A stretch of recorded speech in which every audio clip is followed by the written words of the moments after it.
Chaque voyage commence par un pas qui nous mène vers des destinations inconnues. Une aventure de l'âme, de l'esprit et du corps, un pèlerinage holistique. Commencez votre marche avec Dieu.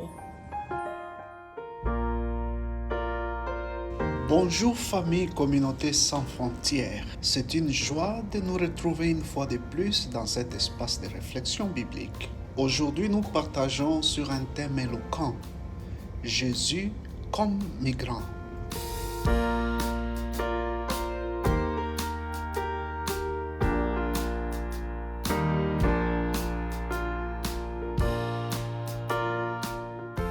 Imaginez un instant que vous deviez quitter votre maison soudainement, sans le temps de faire vos valises, sans le temps de prévoir.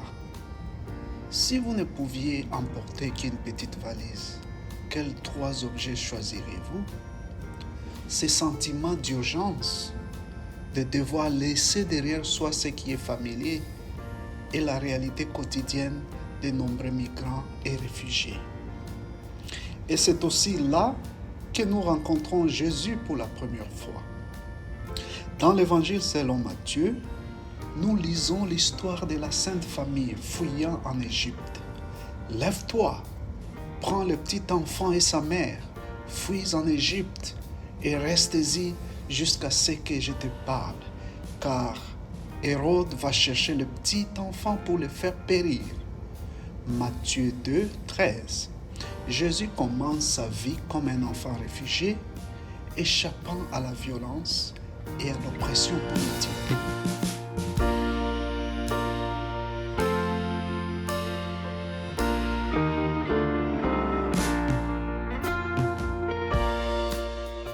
Dans l'Évangile selon Saint Luc, sa naissance même est marquée par un recensement, un ordre impérial qui obligea Marie et Joseph à voyager. Joseph montant de la Galilée à Bethléem parce qu'il était de la maison et de la lignée de David, afin de se faire inscrire avec Marie, sa fiancée. Luc 2, 4 à 5. Ils ne trouvèrent pas de place et déposèrent l'enfant dans une crèche. Luc 2, 7. Plus tard, Jésus lui-même déclare, « Les renards ont des tanières et les oiseaux du ciel ont des nids, mais le Fils de l'homme n'a pas où reposer sa tête. » Luc 9, 58. Il a vécu comme quelqu'un sans sécurité permanente. Mais cela ne s'arrête pas là. Dans l'Épître aux Philippiens, Paul décrit la plus grande migration de Jésus, quitter la gloire du ciel pour assumer notre humanité. Lui qui est dans des conditions divines, n'a pas regardé comme une proie arrachée d'être égal avec Dieu, mais s'est dépouillé lui-même en prenant une condition de serviteur, en devenant semblable aux hommes. Philippiens 2, 6 à 7. L'incarnation est Dieu franchissant les frontières, entrant dans notre fragilité jusqu'à la croix. L'Écriture nous rappelle que le peuple de foi a toujours été migrant. C'est dans la foi qu'ils sont tous morts, sans avoir obtenu les choses promises. Mais ils les ont vus et salués de loin, reconnaissant qu'ils étaient étrangers et voyageurs sur la terre. Hébreux 11, 13.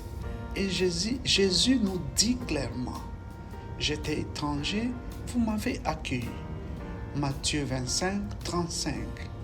La manière dont nous traitons le migrant et l'étranger est la manière dont nous traitons le Christ lui-même.